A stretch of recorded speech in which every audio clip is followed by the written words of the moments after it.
સુરેન્દ્રનગરના લીંબડીમાં ભર બજારમાં લાકડી સહિતના હથિયારો સાથે બે યુવક પર હુમલો, એક યુવકનું મોત।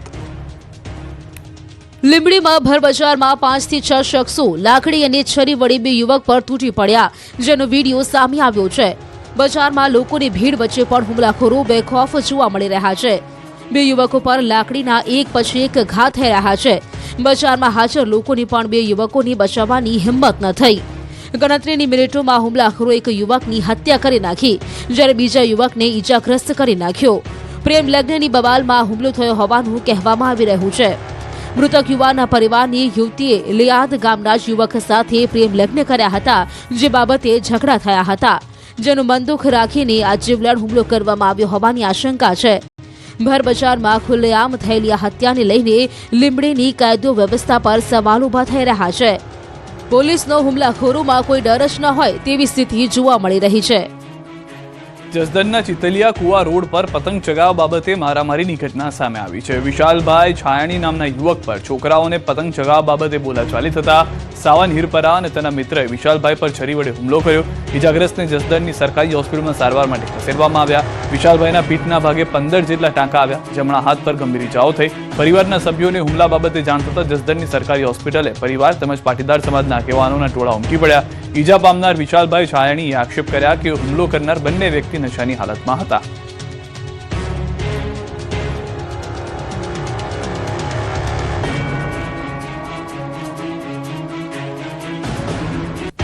ગોંડલના સામાકાંઠાના ભગવતપરા વિસ્તારના વણકરવાસમાં પતંગ ચગાવવાની નજીવી બાબતે હત્યા, બે જૂથ વચ્ચે પતંગ ચગાવવા બાબતે ઉગ્ર બોલાચાલી બાદ મારામારી, યુવકને પડખામાં છરીના ઘા વાગતા મોતને ભેટ્યો।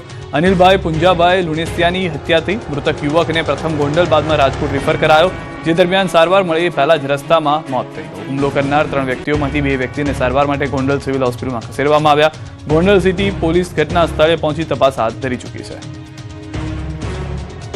વડોદરાના અટલાદરામાં બિલ્ડરની બેદરકારીના આક્ષેપ સાથે મારામારીનો બનાવ બન્યો। સ્થાનિકોનો આક્ષેપ છે કે આડેધડ ખોદકામને કારણે નજીકની સોસાયટીમાં સેફટી વોલ તૂટી પડી હતી અને એક મકાનનો પાયાનો ભાગ તૂટી ગયો હતો, જે બાદ બિલ્ડરની સાઇટ પર સ્થાનિકોએ હોબાળો કર્યો। સ્થાનિકો પહોંચતા કોઈ જવાબદાર વ્યક્તિ મળ્યું નહોતું, જે બાદ હાજર એક વ્યક્તિ સાથે લોકોએ મારપીટ કરી। સ્થાનિકોએ બિલ્ડર સામે કાર્યવાહીની માંગ કરી છે। દ્રશ્યોમાં પણ આપ જોઈ રહ્યા છો કે એક વ્યક્તિ હતા, તેને મારવામાં આવ્યા। કેટલાક બુઝુર્ગ વ્યક્તિઓ પણ તેમાં જોવા મળી રહ્યો છે। બિલ્ડર પર ફરિયાદ કરવામાં આવે તેને લઈને સ્થાનિકોમાં વધુ આક્રોશ જોવા મળી રહ્યો છે। સેફટી વોલ જે હતી તે તૂટી જવાને કારણે આ દુર્ઘટના થતા મોટી રહી ગઈ છે તેવું પણ સ્થાનિકોનું કહેવું છે। બિલ્ડરને વારંવાર કહેવામાં આવ્યું, બિલ્ડર ધ્યાન નથી આપી રહ્યો।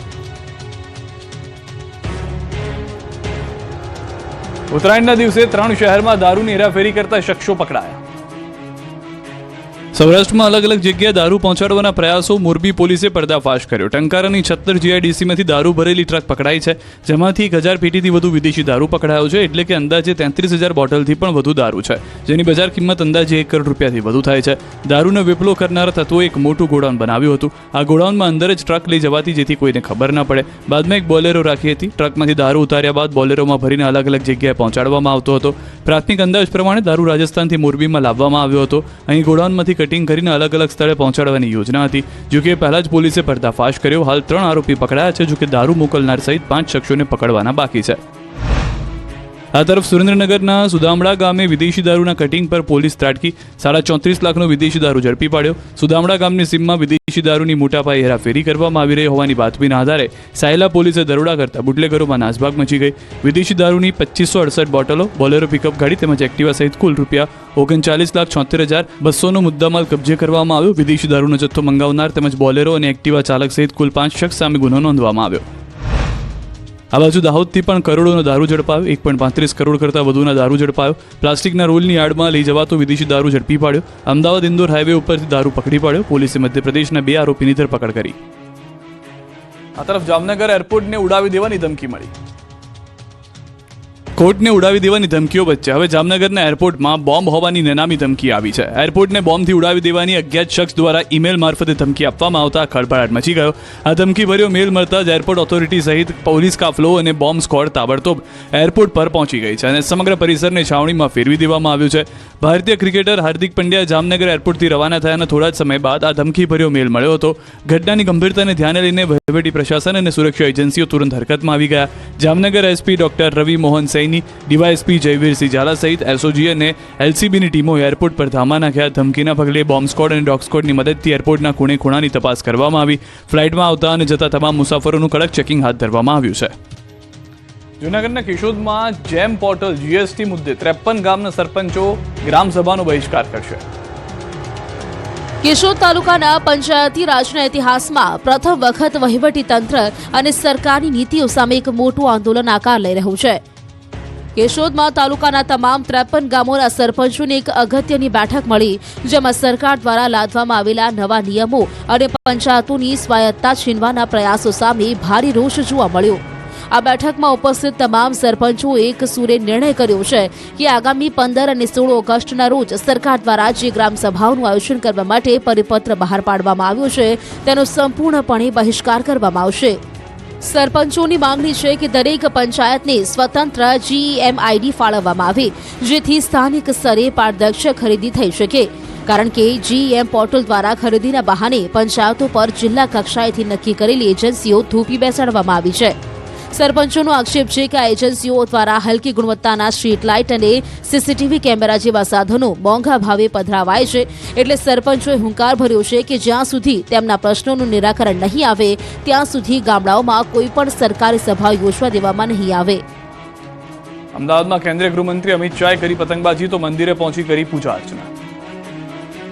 ગુજરાતના પ્રવાસે આવેલા કેન્દ્રીય ગૃહમંત્રી અમિત શાહે અમદાવાદમાં ઉત્તરાયણ પર્વની ઉજવણી કરી. પરિવાર સાથે વહેલી સવારે અમદાવાદના જગન્નાથ મંદિરે પહોંચ્યા. જગન્નાથ મંદિરમાં વિશેષ પૂજા અર્ચના કરવામાં આવી. ભગવાન જગન્નાથના આશીર્વાદ લીધા બાદ ગાય માતાની પૂજા કરી અમિત શાહ ઘાસનું દાન કરી ચૂક્યા. જે બાદ અમિત શાહ અમદાવાદ શહેરના SG હાઈવે પર આવેલા ગુરુદ્વારાએ પહોંચ્યા. અહીં પરિવાર સાથે દર્શન કર્યા. ગુરુદ્વારામાં બેસી ગુરબાની સાંભળી હતી. મંદિરે દર્શન કર્યા બાદ અમિત શાહ પતંગબાજી કરવા માટે પહોંચ્યા. જ્યારે પતંગબાજી માટે કેન્દ્રીય ગૃહ અને સહકાર મંત્રી અમિત શાહ નારણપુરામાં પહોંચ્યા ત્યારે લોકોમાં ઉત્સાહ છવાયો. અમિત કાકાવાળો ટ્રેન્ડ આ વર્ષે પણ યથાવત જોવા મળ્યો. નારણપુરા વિસ્તારમાં અર્જુન ગ્રીન્સના ધાબા પર અમિત શાહે પતંગ ચગાવીને ઉત્તરાયણની ઉજવણી કરી. અહીં અમિત શાહ પરિવાર સાથે પહોંચ્યા અને કાર્યકરો સ્થાનિકો સાથે પતંગબાજીની મજા માણી. બાદમાં ધાબા પર બેસીને પરિવાર સાથે વિવિધ વ્યંજનોનો સ્વાદ પણ માણ્યો. અમિત શાહ દર વર્ષે પોતાના મત વિસ્તારમાં જ ઉત્તરાયણની ઉજવણી કરે છે. પતંગબાજીની મજા માણ્યા બાદ અમિત શાહે તમામ લોકોનું અભિવાદન ઝીલ્યું. બીજી તરફ બપોર બાદ કેન્દ્રીય ગૃહમંત્રી અમિત શાહે અખબારનગરમાં પતંગોત્સવની ઉજવણી કરી. કાર્યકર્તાઓ સાથે અમિત શાહે પતંગ ચગાવ્યો. અમિત શાહના સ્વાગત માટે સ્થાનિકોમાં ઉત્સાહ જોવા મળ્યો. ઉત્તરાયણે મુખ્યમંત્રી ભૂપેન્દ્ર પટેલથી લઈને મંત્રીઓ અને નેતાઓએ કરી પતંગબાજી. ઉત્તરાયણને લઈને રાજ્યભરના લોકોએ ઉત્સાહ સાથે ધાબે પતંગ ચગાવી હતી. ત્યારે નેતાઓએ પણ પતંગબાજી કરી. રાજ્યના મુખ્યમંત્રી ભૂપેન્દ્ર પટેલે દરિયાપુરમાં પતંગબાજી કરી. અહીં કાર્યકરના ધાબા પર ચડીને પતંગ ચગાવી હતી. ઉત્તરાયણની મજા માણી. આ બાજુ નાયબ મુખ્યમંત્રી હર્ષ સંઘવીએ સુરતમાં પતંગોત્સવની ઉજવણી કરી હતી. ધાબે પતંગ ચગાવતા પહેલા હર્ષ સંઘવીએ ગાયોને ઘાસચારો ખવડાવ્યો હતો. ગાયોની પૂજા કરી હતી. પરિવાર સાથે ગાયોની પૂજા કરી. જે બાદ આકાશી યુદ્ધ ખેલવા માટે ધાબે ચડ્યા. અહીં હર્ષ સંઘવીએ પતંગ ચગાવી હતી. વિધાનસભા અધ્યક્ષ શંકર ચૌધરીએ થરાદમાં ઉત્તરાયણ મનાવી હતી. શંકર ચૌધરીએ ભાજપના કાર્યકર્તાઓ સાથે પતંગ ચગાવીને ઉત્તરાયણની મજા માણી હતી. ઉત્તરાયણ નિમિત્તે શંકરભાઈ ચૌધરીએ થરાદવાસીઓને આપી વિકાસની ભેટ. થરાદ નગરપાલિકાને ક ગ્રેડમાંથી A ગ્રેડમાં અપગ્રેડ કરવામાં આવ્યા છે. આ બાજુ મહેસાણામાં કેબિનેટ મંત્રી ઋષિકેશ પટેલે પતંગ ચગાવ્યો. કાર્યકરો સાથે ધાબા પર પતંગોત્સવનો આનંદ માણ્યો. વિકસિત ભારત અને સ્વદેશી અપનાવવાના સંકલ્પ સાથે પર્વ ઉજવ્યો. વાહન ચાલકોને સેફટી ગાર્ડ અને મફલર પહેરવા મંત્રીએ અપીલ કરી. શામળાજી મંદિર ખાતે રાજ્યમંત્રી દ્વારા ઉત્તરાયણ પર્વની ઉજવણી કરાઈ. શામળિયાના દર્શન બાદ ઉત્તરાયણ પર્વની ઉજવણી કરાઈ. રાજ્યમંત્રી PC બરંડાએ મંદિર પરિસરમાં પતંગ ચગાવ્યો.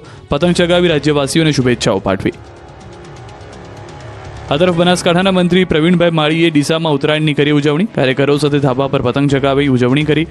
કાર્યકરો સાથે જલેબી ફાફડા ખાઈ પતંગોત્સવ મનાવ્યો. મોટી સંખ્યામાં કાર્યકરો જોડાયા હતા.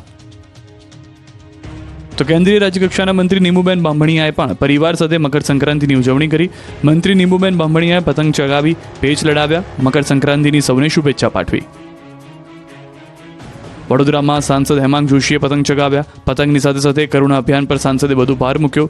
રાજકીય નિવેદન આપતા કહ્યું કે બીજાની કાપવા કરતાં પોતાની પતંગ સ્થિર રાખવા પર વધુ ભાર મૂકવો જોઈએ. મહેસાણામાં સાંસદ મયંક નાયક દ્વારા પતંગ ચગાવાયો. મહેસાણાના ધારાસભ્ય મુકેશ પટેલે પતંગ ચગાવ્યો. મહેસાણા જિલ્લા ભાજપ પ્રમુખ ગિરીશ રાજગોરે પણ પતંગના પેચ લડાવ્યા. પતંગના પેચ લગાવી નેતાઓએ ઉત્તરાયણ પર્વની ઉજવણી કરી. તો ડાંગ વલસાડના સાંસદ ધવલ પટેલે પતંગ ઉડાવતા કોંગ્રેસ પર કર્યા પ્રહાર. કહ્યું કે ભાજપના પતંગ ઘણા ઊંચા ઉડી રહ્યા છે. કોંગ્રેસના પતંગ ભલે ઇટલીથી ઉડે કે અહીંથી, ક્યારે ભાજપના પતંગને કાપી નહીં શકે. મકર સંક્રાંતિના પર્વ નિમિત્તે કચ્છ લોકસભા તથા સમાજ નવનિર્માણ ટ્રસ્ટના સંયુક્ત ઉપક્રમે ભુજના ગાયત્રી મંદિર રોડ સ્થિત વ્યાયામશાળા ગ્રાઉન્ડ ખાતે સાંસદ પતંગ મહોત્સવનું આયોજન કરવામાં આવ્યું, જેમાં સેવા વસ્તીના બાળકો માટે વિશેષ કાર્યક્રમ યોજાઈ મોટી સંખ્યામાં બાળકોને પતંગોનું વિતરણ કરવામાં આવ્યું। આ અવસરે બાળકોમાં ઉત્સાહ અને આનંદનો માહોલ જોવા મળ્યો। કચ્છના સાંસદે બાળકોને મકર સંક્રાંતિની શુભેચ્છાઓ પાઠવી હતી। તો જયેશ રાદડિયાથી લઈને દીવના પ્રશાસક પ્રફુલ્લ પટેલે કરી ઉત્તરાયણની ઉજવણી। સામાન્ય લોકોની જેમ જ જેતપુરના ધારાસભ્ય જયેશ રાદડિયાએ ઉત્તરાયણની મજા માણી હતી। પરિવાર સાથે પતંગ ઉડાડી ઉત્તરાયણના પર્વની ઉજવણી કરી। ઉત્તરાયણના પાવન પર્વની સહપરિવાર બાળકો તેમજ મિત્રો સાથે પતંગ ચગાવીને ઉજવણી કરી। દમણ દીવના પ્રશાસક પ્રફુલ્લ પટેલે ઉત્તરાયણની કરી ઉજવણી। હિંમતનગરમાં આગેવાનો સાથે પતંગ ચગાવ્યો। ધારાસભ્ય પૂર્વ ધારાસભ્ય સાથે મળીને કરી ઉજવણી। સુરતમાં કેન્દ્રીય જળશક્તિ મંત્રી સી.આર. પાટીલે પક્ષીઓના હેલ્પલાઇન સેન્ટરની મુલાકાત કરી। સુરત નવી સિવિલ હોસ્પિટલમાં પહોંચી અત્યાર સુધી કામગીરી નિહાળી હતી।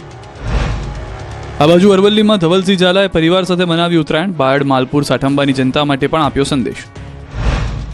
ભરૂચના સાંસદ અને આદિવાસી નેતા મનસુખ વસાવા પણ પતંગ પર હાથ અજમાવ્યો। મનસુખ વસાવાએ તેમના નિવાસસ્થાને રાજપીપળા ખાતે ભાજપના કાર્યકરો સાથે પતંગ પર્વ ઉજવ્યો। સાથે દાવો કર્યો કે ભાજપનો જ પતંગ 2026 અને આગામી દિવસોમાં ચકતો રહેશે।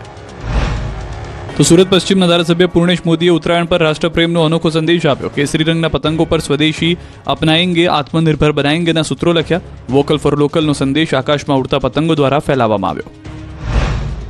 રામાયણ સિરિયલના રામ એટલે કે અરુણ ગોવિલ અને પૂર્વ ક્રિકેટર કપિલ દેવ ઉત્તરાયણના દિવસે ગુજરાતના ગામડે પહોંચ્યા। ભાવનગરમાં મનસુખ માંડવિયાના વતન હાણોલમાં ચાલી રહેલા આત્મનિર્ભર ઉત્સવમાં બંને દિગ્ગજો પહોંચ્યા અને પતંગબાજીનો આનંદ લૂટ્યો। મનસુખ માંડવિયા ઉપરાંત આ ઉત્સવમાં રાજ્યના મંત્રી અર્જુન મોઢવાડિયા પણ સામેલ થયા। ક્રિકેટર કપિલ દેવે હાણોલ ગ્રાઉન્ડ ખાતે યુવાનો સાથે ક્રિકેટ રમીને તેમને પ્રોત્સાહિત કર્યા હતા। ગુજરાતીઓએ મન ભરીને માણી ઉત્તરાયણ। આખો દિવસ કાયપો છે, લપેટ લપેટની બૂમો સંભળાતી રહી। કાયપો છે, લપેટ લપેટ, એ ગઈ ઢીલ દે સહિતની બૂમાબૂમથી રાજ્યભરનું આકાશ ગુંજતું રહ્યું। ઉત્તરાયણના પાવન પર્વની ગુજરાતીઓએ ઉત્સાહ, ઉમંગ અને ઉમળકાભેર ઉજવણી કરી હતી। વહેલી સવારથી મોડી સાંજ સુધી ધાબે ચડી વિવિધ રંગોની પતંગ ચગાવી ગરબે ઘૂમી તહેવારની મજા માણી હતી। ગુજરાતનું આકાશ પણ રંગબેરંગી પતંગોથી રંગાઈ ગયું હતું। આકાશી યુદ્ધ જાણે જામ્યું હોય તેવા દ્રશ્યો સર્જાયા। આ બાજુ ગાંધીનગરમાં પણ ઉત્તરાયણ પર્વની ધૂમ જોવા મળી। ગાંધીનગર સેન્ટ્રલ વિસ્ટા ગાર્ડનમાં પતંગોત્સવનું આયોજન કરાયું। ધારાસભ્ય રીટાબેન પટેલ પ્રેરિત સહાય ફાઉન્ડેશન દ્વારા પતંગોત્સવનું આયોજન કરાયું, જેમાં મુખ્યમંત્રી ભૂપેન્દ્ર પટેલ ઉપસ્થિત રહ્યા અને સીએમ ભૂપેન્દ્ર પટેલે પતંગ ચગાવી હતી। આ બાજુ લોકોની સુરક્ષાની સાથે સુરત પોલીસે પણ આકાશમાં પેચ લગાવ્યા। સુરત પોલીસ પરિવાર દ્વારા પોલીસ પરેડ ગ્રાઉન્ડ ખાતે ઉત્તરાયણની ઉજવણી કરાઈ। આ તરફ રાજકોટમાં તો ઢોલ નગારાના તાલે લોકોએ પતંગોત્સવની મજા માણી। શહેરના રેસ ગ્રાઉન્ડ ખાતે પતંગ રસિયાઓએ પતંગ ઉડાડીને આનંદ મેળવ્યો, સાથે જ ઢોલ નગારાના નાદ સાથે ઝૂમ્યા। સુરતના ધાબે જ નહીં પરંતુ દરિયાકાંઠે પણ પતંગોની ધૂમ જોવા મળી। સુરતના ડુમસ દરિયા કિનારે પતંગબાજીની ઉજવણી કરવામાં આવી। તો ઉત્તરાયણના પર્વને લઈને દમણવાસીઓમાં ભારે ઉત્સાહ જોવા મળ્યો।